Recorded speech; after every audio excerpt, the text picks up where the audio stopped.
So Victor Fang, you might have heard of a little company called Manient back in the day. So he was, I think, running data science over there. Yeah. Now it's part of Google.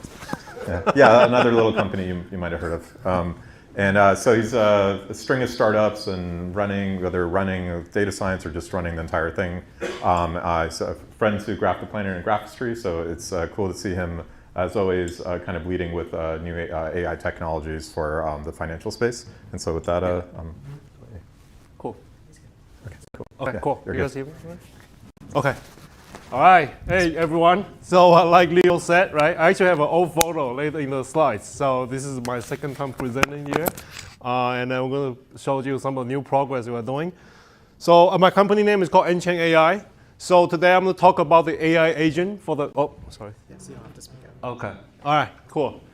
So today I'm going to talk about the AI agent for financial crime investigation. And then definitely right now the hottest buzzword is actually Vibe coding and Vibe investigating and challenges. I'm going to go a little bit deeper because we have the honor to work with some of the regulators and law enforcement to trace down the bad guys in the financial crime space. So I'm going to show you some of the experiments we have done in the real world.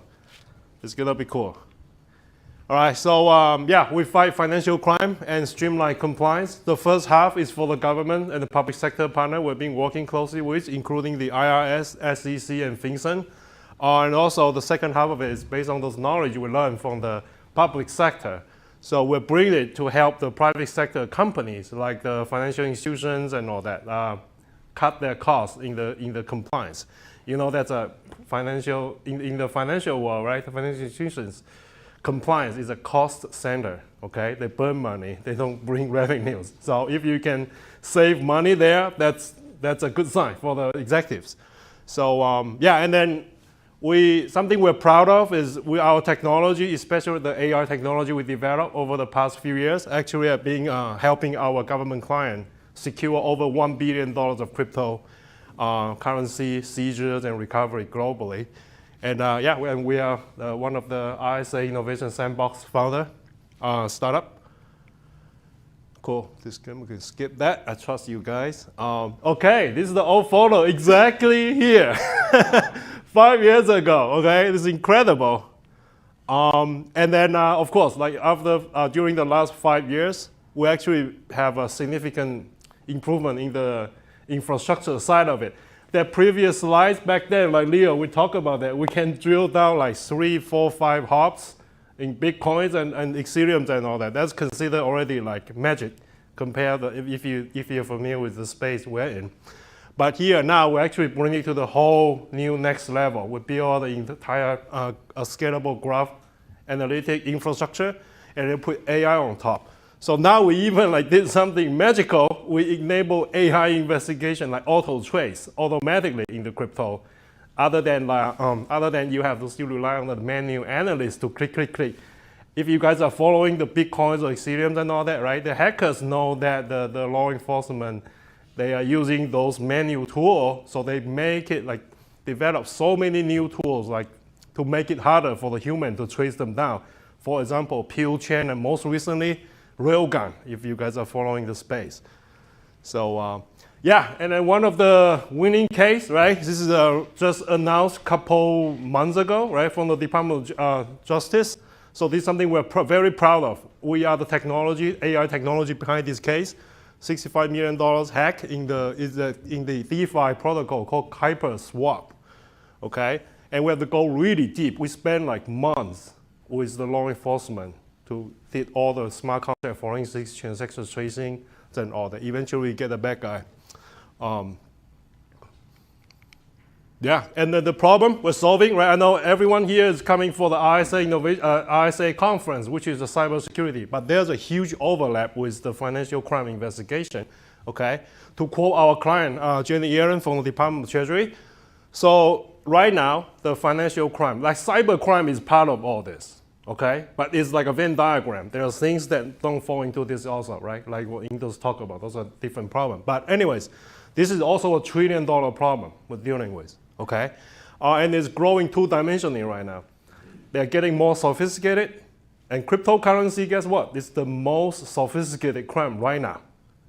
All the existing tools, they're not go that deep when it comes to smart contract and all that. And hacker knows that. They're moving all their laundering to that world.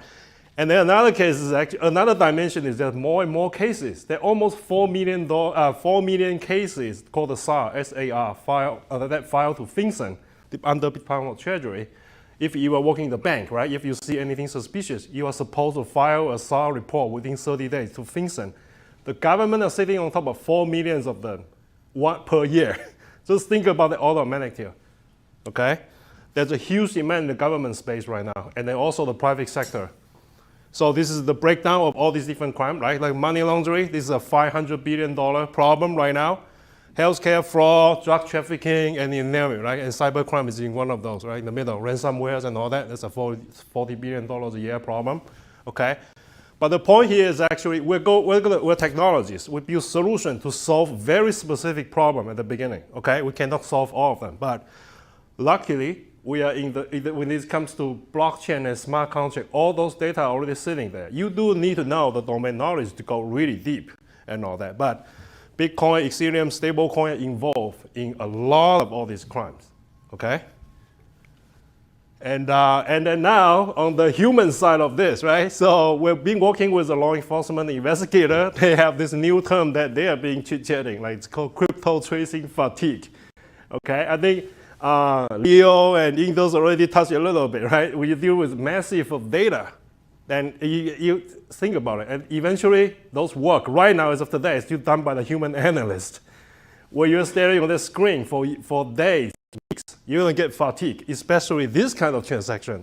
The graph of the crypto is massive, especially when you come to those Bitcoin fork, those mixers and all that. You are talking about you have to click 50 times to trace down the path and all that. And then another big area of challenge is the smart contract, okay? It's not just a dot there. When you open it up, you're talking about the entire call function graph, okay, in that piece of code that is executing on the blockchain. And it looks like that. Our technology will open up the black box for you, okay? Those are very quick intro. Now we're gonna get to the buzzword, okay? Vibe investigating. I spell it correctly. I think Leo missed one of the I in the middle. On purpose, I think. So, okay. So, yeah, our friend Andrew Kapasi, right? He coined this word, and now it's going viral. Okay. So, yeah. So it's built something that feels right and functional, and it's like the key word is actually the flow state. Okay. You just go and just like playing music. Okay. And here in the vibe investigating what we're doing, right? We are in a lot more serious business. Okay. So everything we do have to be able to justify in front of the judge and then the entire jurisdiction systems and all that. So to uncover hidden truths and patterns that enter the flow state of investigation, that's our goal of building our company, all the technology. Hopefully we can get to that level of maturity, right? It's not there yet. I'm gonna show you some of the status right now, right? Process flow in the vibe coding, build, fill, and then refine. This is the process. But in the vibe investigating, explore, right? It's all about exploring open problem in all these different threads, like the example that Leo just showed, right? There's so many transaction log you have to go over, and you have to connect the logs, connect the dots, and then validate the story and all that. So, yeah, it's like jazz musician, right? So, and we're getting there, and I don't know why AI come up with this photo, but hopefully you look, does it look familiar? So let's dive into a real example, all right? How we envision the Vibe investigating. And let's, again, go down in a very specific vertical, the cryptocurrency tracing. Okay, let's say you're gonna investigate this. Other than doing all this manual stuff in our competitors' tools, right? Actually, the first level of the AI agent is do the reasoning and then planning. Reasoning, actually, they're doing pretty well these days, okay? Especially some of the models various, but some of the deep sea model, for example, right? Actually, they're doing pretty well. They're on par with our in-house experts, okay? Cryptocurrency attribution, trace the money flow, identify the liquidation point, and take actions, okay? And then planning. They did a pretty good job planning also. And then the the nice thing that our company bring to the table is actually the tool use, the API calls, which is the very key aspect of AI agent, the entire framework, right? So we can actually have all the API of the labels, attribution of the crypto addresses. We have billions of those, okay? Bring it to the LLM and trace the money flow. Again, other than doing manual work, why don't we let the AI to trace the graph, okay? And then, for example, if it shows that, hey, there's a $5 million USDT is a stable coin, right, with 2 hops into an ABCD exchange, then the next task you are going to do is identify where is the exchange. Like, for example, if it's in Singapore, there's an entire jurisdiction system, okay? So there's an entire sequence of policies you have to go through, the process, the compliance workflow you have to go through. And isn't that awesome that this is actually an entire workflow, and that's exactly what AI agent is capable of enabling and improving, okay? And let's say it hit a roadblock, railgun, which is right now the biggest headache for the law enforcement right now, okay? It's a smart contract enabled by zero knowledge proof, okay? It's a piece of smart contract code there.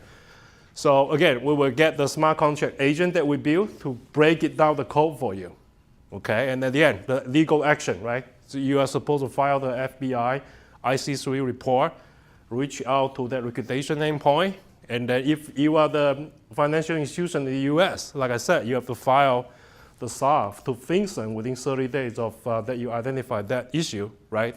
We build out a SAR agent to help you fill out that very tedious and painful form.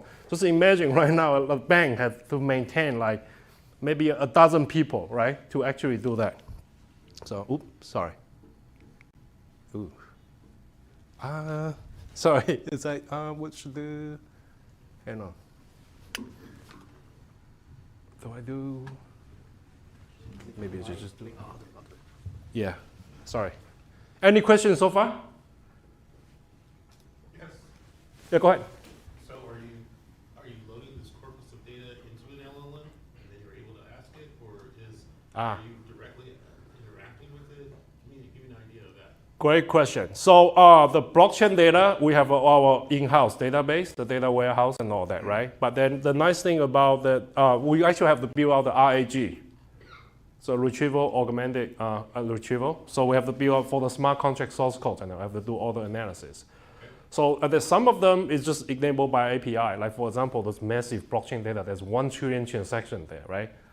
We don't have to store all that. So we can leverage the third-party vendor to do that. So it's a very complicated when it comes to system design of all that.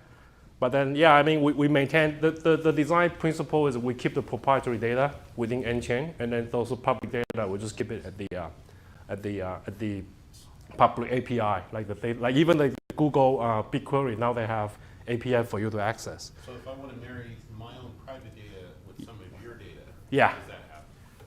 Okay, that's, I think we have slides on that. So you can bring in the data layer. That's the data layer we have, right? So we're sitting on top of all these SAR. By the way, all these tools we are building, Graphics is building, they all fall into this SARs, okay?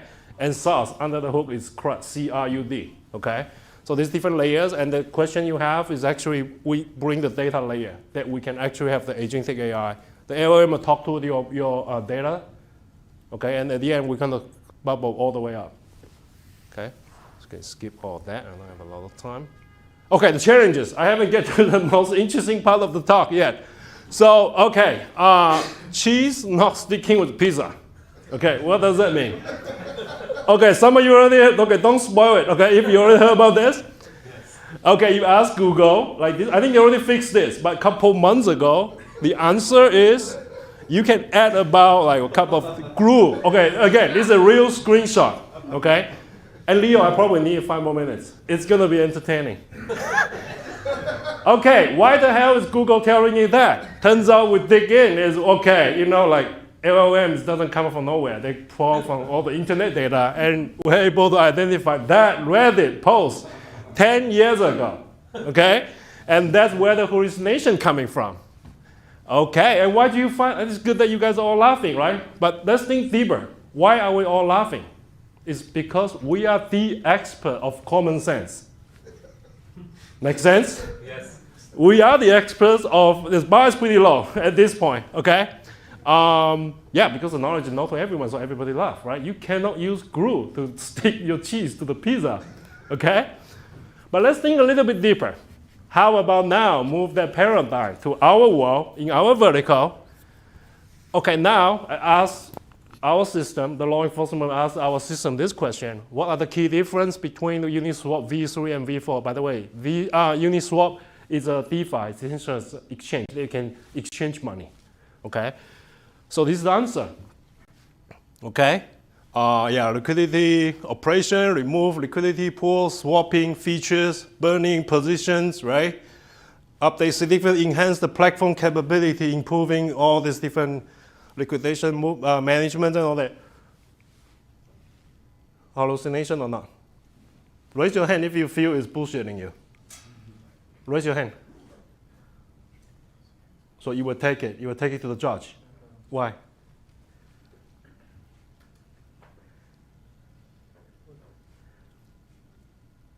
If you deal with LLM, spend a lot of time with that, you kind of can spot some of the boilerplate patterns in this kind of statements, okay? So see, one out of all these smart audience thing is hallucinating, but the answer is it is hallucinating, okay? So, and why, right? We drill deeper into that because we need to fix all this problem before we launch a product like this. Again, our technology being used by the law enforcement, the IRS, the SEC, and FinCEN and all that. It's a very serious, a very critical mission. So think about GPTs and LLM, right? Right now is all this attention is all you need, this entire architecture, right? Next token prediction, okay? And the training data issue, okay? Then the overgeneralization and model size will matter. We actually play an important role in here too. And the prompt, your prompt could be ambiguous to the system. And then lack of the external knowledge access, that's another big problem. So all these factors will cause the model, the result to be, to cause that hallucination problem, okay? And don't forget, the current state of, that's why Yan LeCun, Hayes, LLM, he just made that statement a couple of weeks ago, right? I do see there's a lot of limitation of the transformer have, right? But as technologists, as practitioners, right now GPT is still the best, okay? The second challenge, model size, matters a lot, okay? In our experiment, we tried different models, right? So yeah, like for example, the DeepSeek R3, right? Everybody's talking about it in January, right? So we actually tried out different models, like for example, the Distill 1.5B, 7Bs, and all that. It does not work. That result I just showed is coming from the small model, okay? 1.5B is a small model in the DeepSeek family, okay? It does not work, okay? And 80% hallucination if you use those small model, okay? And the AI agent performance actually also varies in different problem domains. So I break it down into known and unknown, okay? Like what we do, the exercise we do in cybersecurity, okay? So the known, right? That means you already know that's there, and you just don't, you can actually automate it very easily, 10 times faster. For example, the auto trace. We can hit the button and boom, it traces it for you, okay? Those are no-brainer. But the interesting category are the next two, the known unknown, right? So we can surface the hidden knowledge through the agent reasonings and all that. That turns out to be like the most high ROI thing that we get from all this, our system that we build. 100x faster, okay? Otherwise, your guy, your analyst will have to spend weeks or months to doing research or that. They could do it, but it takes a lot of time. The AI is reading much faster than you and much deeper than you. They can correlate all these contexts for you, especially when it comes to like smart contracts and all this very deep topic, right? And then the unknown, right? So like for example, the knowledge exists, but it's not surfaced or it's being forgotten, right? Humans always make this kind of mistake, right? You didn't know, but that thing is already there. You just forgot, right?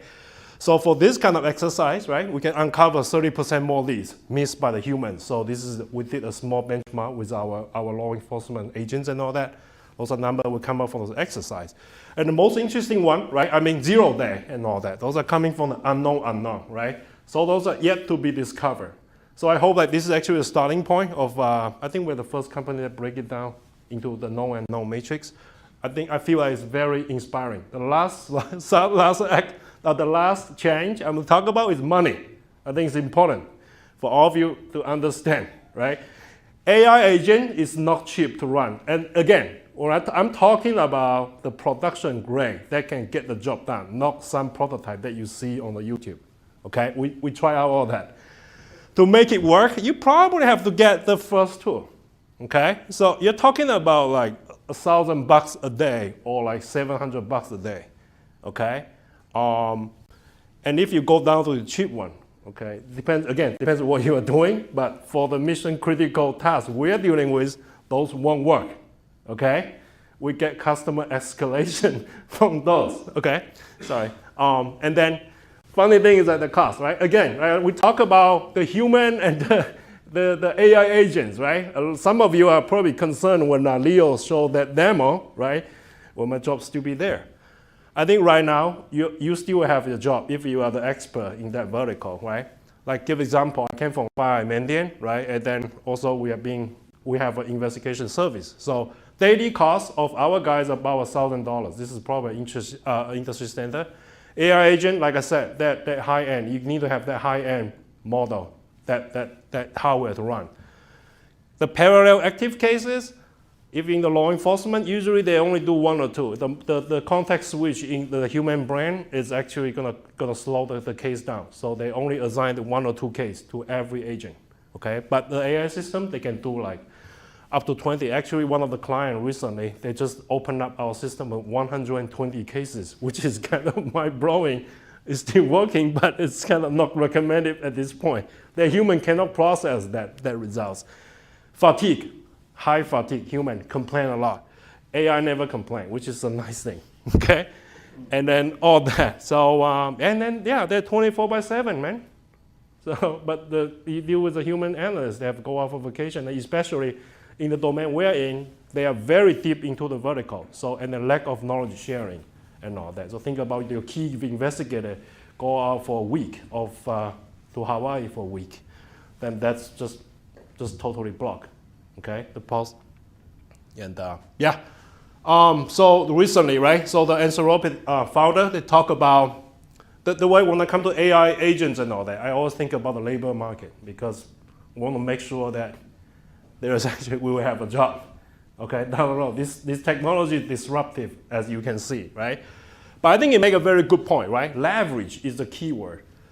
Like what I keep talking about 10x, Leo talk about 100x, right? So let's say 10x. The machine can do 10x to spend 10, like what? That's 90% of your job, right? Then it's actually a 10x leverage for you.